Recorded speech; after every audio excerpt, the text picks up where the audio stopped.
आज समाजवादी पार्टी के प्रमुख अखिलेश यादव जब आगरा पहुंचे तो राजनीतिक तापमान बढ़ गया। अखिलेश यादव राणा सांगा को गद्दार कहने वाले अपने सांसद रामजीलाल सुमन से मिलने पहुंचे थे। उन्होंने रामजीलाल सुमन का हालचाल जाना। इसके बाद मीडिया से बात करते हुए सरकार पर जबरदस्त प्रहार किया, कई तीखे आरोप भी लगाए। अखिलेश यादव ने आगरा दौरे के दौरान दो तस्वीरों की ज्यादा चर्चा हो रही है।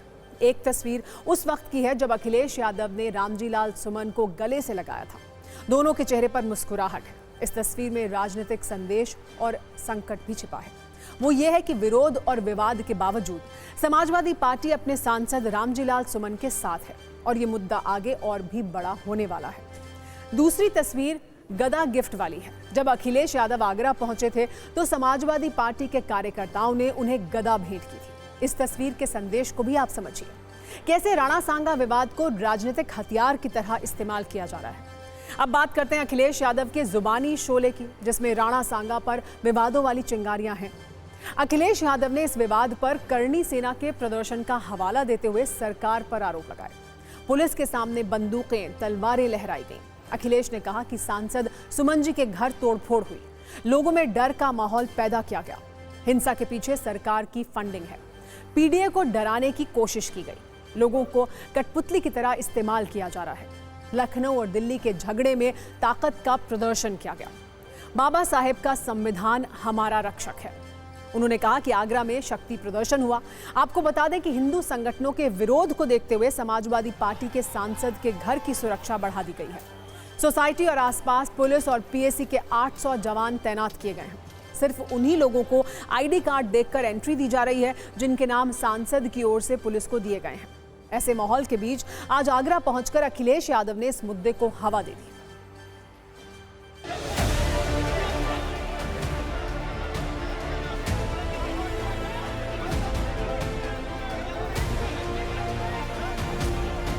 तलवारें लहराई। जिन्होंने सुना है कि बहुत सी तैयारी के साथ कुछ रख कर के लाए थे और जिन्होंने गालियां दी हैं जो आज भी सोशल मीडिया पे चल रही हैं, उनके खिलाफ कार्रवाई होगी। हम लोग कानून मानने वाले लोग हैं। बीजेपी कानून मानने वाली नहीं है। बीजेपी अधिकारों को छीनने वाली है, संविधान पे चलने वाली नहीं है।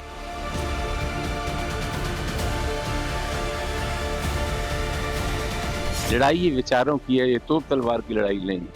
जो सामंती व्यवस्था के पोषक लोग हैं, जो सांप्रदायिक शक्तियां हैं, उन सांप्रदायिक शक्तियों से समाजवादी पार्टी पीडीए की शक्ल में मजबूती के साथ लड़ रही है और ये लड़ाई और ज्यादा तेज होगी। ये संदेश पार्टी के राष्ट्रीय अध्यक्ष श्री अखिलेश यादव जी ने आज दिया। रामजीलाल सुमन का चैप्टर क्लोज हो चुका है। ये समाजवादी पार्टी पहले अपने ही गुंडों को, अपने ही दल के लोगों को भेज करके माहौल खराब करती है, फिर आगड़ों में, पिछड़ों में, दलितों में आपस में कैसे लड़ाई हो जाए, इस प्रकार की साजिश रचती है।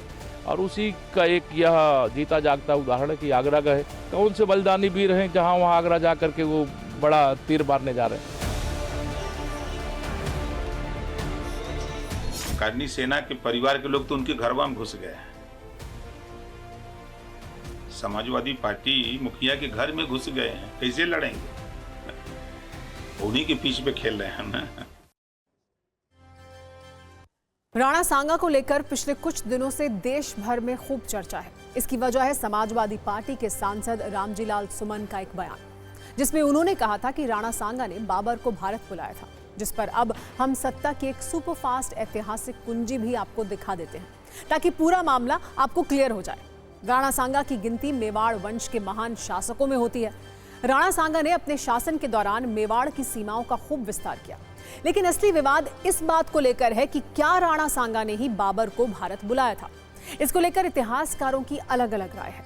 बाबरनामा में जिक्र मिलता है कि सांगा के दूत बाबर के पास आए थे, जिन्होंने कहा था कि बाबर इब्राहिम लोदी पर दिल्ली की तरफ से हमला करें और सांगा आगरा की तरफ से हमला करेंगे। बाबरनामा में लिखा है कि सांगा ने धोखा दिया और बाबर की मदद नहीं की। हालांकि बहुत सारे इतिहासकार इसे गलत बताते हैं। इतिहासकार गोपीनाथ शर्मा की किताब Mewar and the Mughal emperors के मुताबिक राणा सांगा ने बाबर के पास दूत नहीं भेजे थे, बल्कि बाबर ही राणा सांगा की वीरता से प्रभावित था। वो राणा सांगा से मदद चाहता था।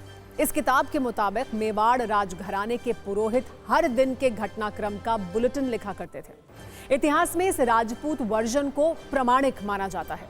इसमें भी राणा सांगा के बाबर से मदद मांगने का कोई जिक्र नहीं मिलता। यानी इस विवाद को लेकर इतिहासकारों के अलग अलग दावे हैं। इन दावों को वर्तमान में हर पक्ष अपनी अपनी सुविधा के हिसाब से इस्तेमाल कर रहा है, इसका राजनीतिक दोहन कर रहा है।